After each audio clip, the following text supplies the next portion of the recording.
This book, what a piece of work. Rick Strassman has definitely done his homework. This is very intriguing. You know how I like to do, look at page 210 of my favorite books, or books that I know are part of the consciousness shift and will be required sort of manuals on how to sort of correctly enhance your contribution to society, instead of just doing your 9 to 5, contribute to the economy, contribute to the spiritual well-being of society. Well, on page 210, it said something exactly strangely parallel to one of my friends' experiences as well. It says that I was looking down a corridor that was stretching out forever, and the buzzing and kaleidoscopic shifting was intense and went on for a long time. And my friend said when she smoked DMT, she saw an endless staircase, and it was very kaleidoscopic and tripped out, And this is exactly what she said the peak of her trip was. And then she saw an old lady actually at the bottom of the staircase, and 2 months later, saw that same old lady on like a piece of sculpture in a different country. So DMT, yeah, it opens up the pineal gland, which only ignites when you're asleep.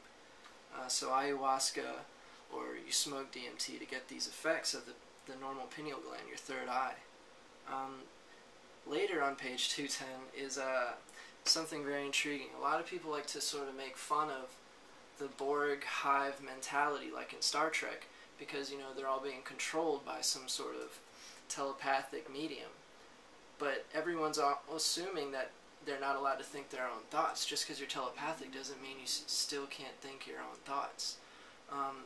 It's just about 2012 is a shift in which the people with the most intense emotions will have to be responsible for all those younger souls who don't have a kind of grasp on their intense emotional thoughts. I mean, what I want to say about the DMT igniting your 2012 potential is that over half of the cases of DMT have involved contact with extraterrestrial or just straight other beings that aren't necessarily from the head, because everyone has said that when they're in that state, when they take the drug, they're not intoxicated. Like, they're just completely sober and concrete, and yet they're in a completely different environment. So it's not like an intoxication, it's literally a different chemical igniting thing going down. So this thing says when he was under the influence, he was being guided by someone that wasn't at all humanoid. It wasn't a bee, but it seemed like one, and it was showing me around the hive.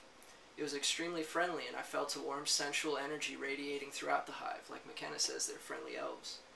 And I decided it must be a wonderful thing to live in a loving and sensual environment such as that. It said to me that this was where our future lay. I don't know why it said that, or what it meant, or if that's a good thing or not. It's a beautiful thing, because that's exactly what I've been preaching since like 06, the beginning of the fifth sun.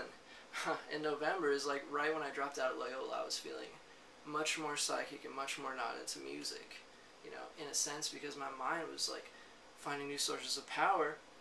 And I've been believing in the hive consciousness. I've been experiencing the hive consciousness since 06. And this DMT, I'm very curious to see, like, because on mushrooms I had a very similar kind of experience, possibly the Tzitzimeme, but I mean, that's just saying, like, if these insectoid things are here, then the normal psychics can find it without the drug.